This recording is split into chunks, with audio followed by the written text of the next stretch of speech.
Fantastic. Ready? Mm-hmm. Hi, my name is Sophia. We're here today to discuss our ongoing project that we have for 2 weeks on economic growth and creative destruction. I'm here to introduce my group. This is Myriane and Dianne. The first case study that we did was on Polaroid, and I found out that Polaroid was one of the coolest companies.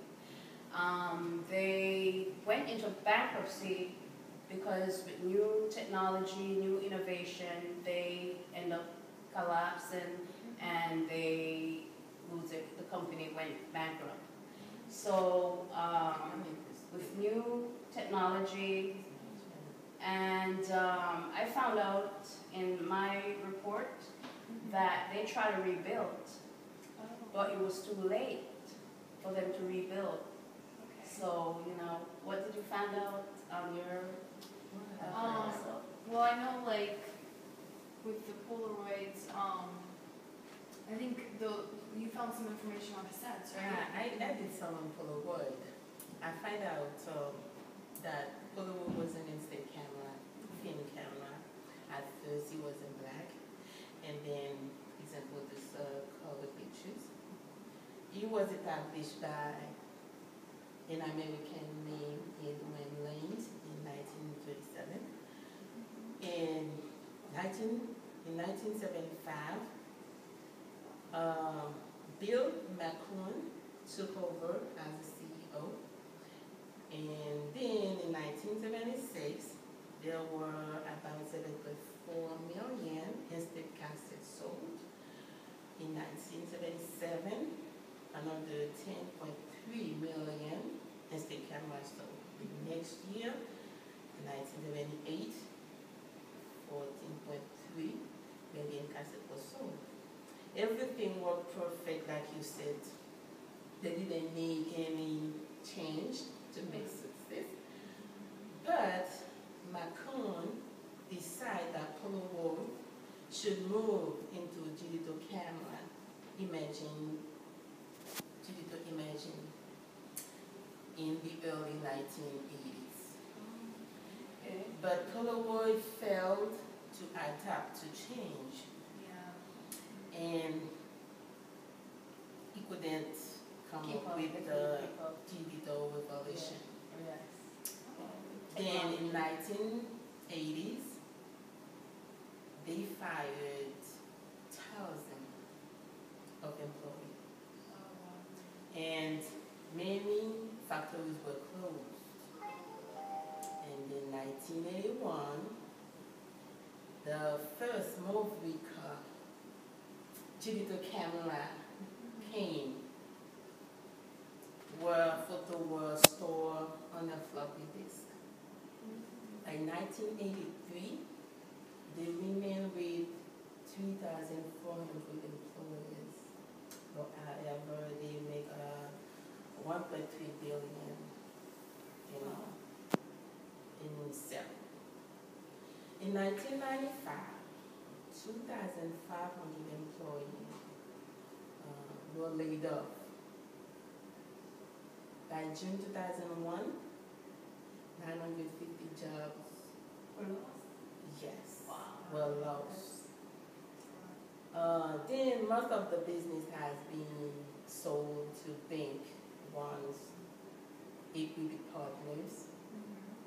Then changed his name at the Polaroid Holding Company. In October 11, 2001, the original Polaroid Corporation filed for bankruptcy protection. Since then, digital and video camera dominate the market and became known for their technology. So in February 2008, Polaroid discontinued the production of instant camera. And 2 years ago, in 2012, one digital camera company had a total revenue of $4.1 billion. this is what we have as an example for economic growth and creative destruction. Yeah, that, you did good research, that really Yes. does show Show. the destruction of it and how it went down. Yes. So what did you find on cassettes? Well, I found out on the cassette that